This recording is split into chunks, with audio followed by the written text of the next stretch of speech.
Every morning I wake up before the sun, and every morning the first thing I hear is the ringing in my wrist from yesterday's strain. It's like my bones are reminding me I chose the wrong career. Or maybe the career chose me. I don't even know anymore. I roll out of bed, stretch my back, and feel that familiar pinch, that little electric shock that tells me it's going to be another long day under cars that weigh more than my future. I grab a stale cup of leftover tea from the kitchen counter, take one sip, and immediately regret it. But I don't have time to fix anything in my own life. Funny how mechanics spend all day fixing other people's problems while their own stay untouched. I reach the shop before 8. The metal shutters are half open, and the smell hits me instantly. Burnt oil, rubber dust, old fuel, a perfume only mechanics understand. A scent that sticks to your clothes no matter how many times you wash them. If you ever want to know what my life smells like, open a can of grease and cry into it. That's pretty close. The boss is already there, pretending to check inventory. He looks at me and gives the same line he gives every day. You're late. I'm not, but saying I'm late is cheaper than giving me a raise. I nod, walk past him, and head straight to the first car waiting like a patient on life support. A Honda Civic, 19 years old, held together with hope, prayers, and duct tape. The owner swears everything was fine until yesterday. They always say that, but the engine bay tells the truth. It's leaking more than a politician during an investigation. I lift the hood and just stare for a second. I swear the engine stares back at me like it's daring me to fix it. I grab my tools, take a deep breath, and start another day of mechanical therapy. The thing about being a mechanic is that you're not just fixing cars. You're fixing the damage people do to cars. And trust me, humans are worse than potholes. They ignore noises for months. They pour in the wrong fluids. One guy once filled his radiator with orange juice because he saw it in a life hack video. I had to explain to him that cars are not breakfast. Around 10 a.m. the real chaos begins. Customers start lining up like it's a hospital emergency room. Everyone thinks their problem is the most urgent.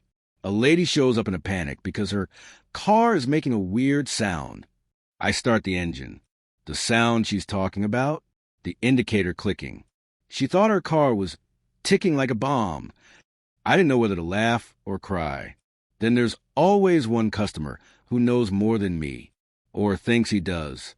He stands there with his arms crossed, explaining what he believes is wrong, usually based on a 5-minute YouTube tutorial or something his cousin said. Bro, I think it's a carburetor, he says. I look down, at a car that doesn't even have a carburetor. I nod anyway. The customer is always right, even when he's very, very wrong. By midday, my hands are black. Not dirty. Black. Oil sticks like regret. It embeds into your fingerprints until your fingers look like they've been dipped in charcoal. Mechanic hands never look clean, even after scrubbing with soap that smells like industrial chemical warfare. Lunch break comes. Or at least what we call lunch break. 10 minutes leaning on a tire, chewing a cold sandwich, dodging the boss who might give me one small job. There's no peace here. No quiet. Just engines revving, horns honking, and the constant clinking of metal. Sometimes people think mechanics earn a lot. They don't see the truth. They don't see the hours we work, the injuries we collect, the burns, cuts, and bruises. They don't see us inhaling fumes that could probably remove paint from a building.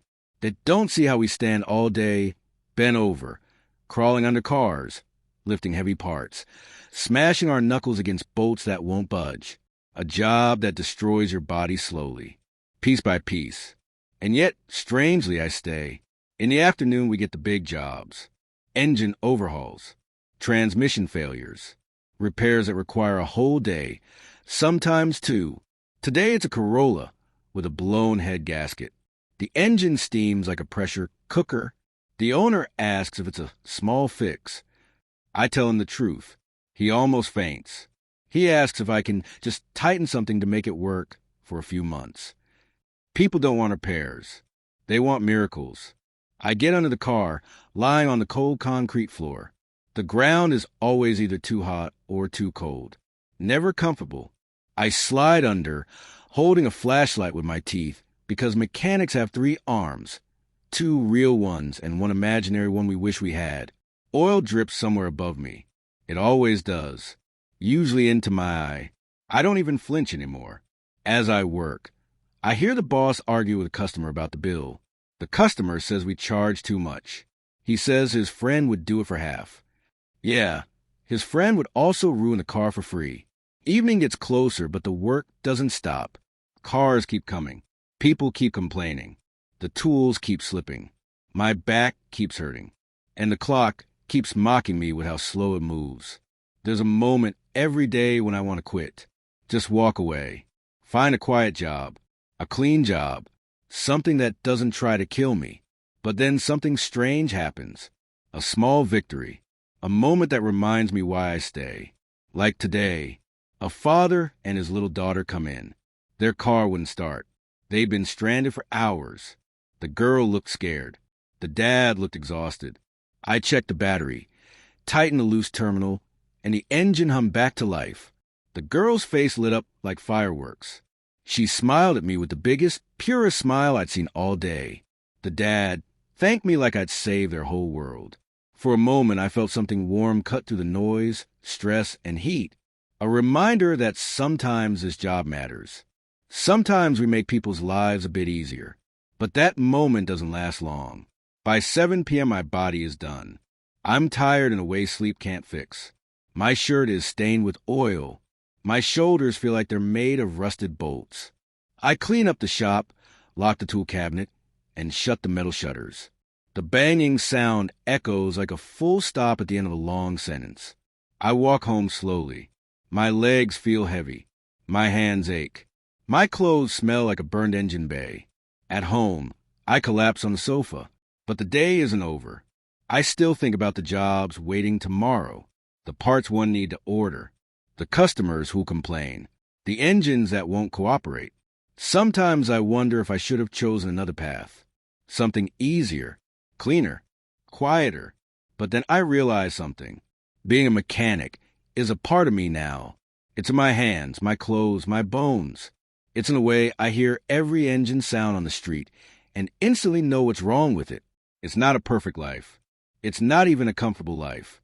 But it's mine. And tomorrow morning, before the sun rises, I'll wake up again, stretch my aching back, drink terrible tea, and walk back into that shop, back into the chaos, back under another car waiting to be fixed, back into the life I never chose, yet somehow keep choosing every single day.